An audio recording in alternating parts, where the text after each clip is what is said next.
Yeah, New York City's 8-year nightmare finally comes to an end in just 3 days. That is certainly something to celebrate. Look, I'm hopeful that Eric Adams is going to really address these issues. He has said he's going to reevaluate the vaccine mandate policy. And as you've said, NYPD officers are now short-staffed. We see FDNY, EMS. Staten Island Ferry was running at reduced capacity because of staffing shortages, because those vaccinated staffers are even testing positive, which is why I say we need to focus on the treatments.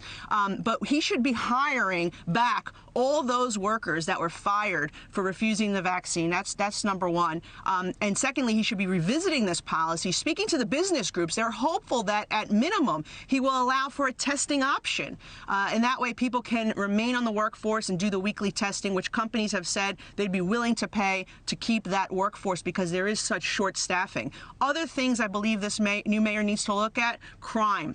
We need to address this issue. Reinstate the NYPD plainclothes unit responsible for getting drugs and guns and criminals off our streets. He needs to advocate to Albany to finally fix this bail law that has been a complete disaster.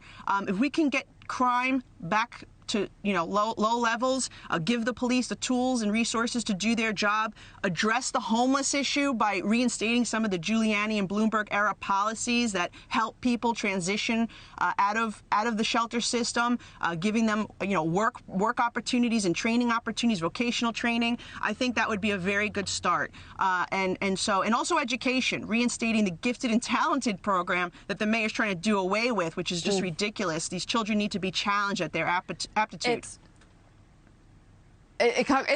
It's unbelievable what Eric Adams is walking into. But I will say there's a Wall Street Journal piece out this morning that says that Eric Adams is courting business groups and that he's actually working with aides of former Mayor Michael Bloomberg. So a little piece of hope there. You talked about businesses and Eric Adams. And then also with regards to crime, you mentioned this, and Maria's been real hot on this topic, so I want to follow up with you on this. This cash bail issue, that does come from Albany. You're right. The NYPD can arrest all these criminals, and then they're right back out because of what? Because Albany is pulling the strings with cash bail. Are you hearing anything about that changing at all? Well, Governor Hochul said that she would take a look at it, and the incoming mayor did say that we should at least consider someone's dangerousness. Think about it. You have somebody with a dozen, 2 dozen, 3 dozen prior arrests, multiple convictions, and they're still releasing them back onto the street. So at least consider that. Add some more crimes. We fought very hard to get, homicide. Think about homicide and manslaughter back onto the list in which a judge can use discretion. They need to add more of those crimes back onto the list. If they're not going to repeal the law altogether, at least add more of those crimes back onto the list in which a judge can use discretion. The other thing the mayor can do is appoint better judges.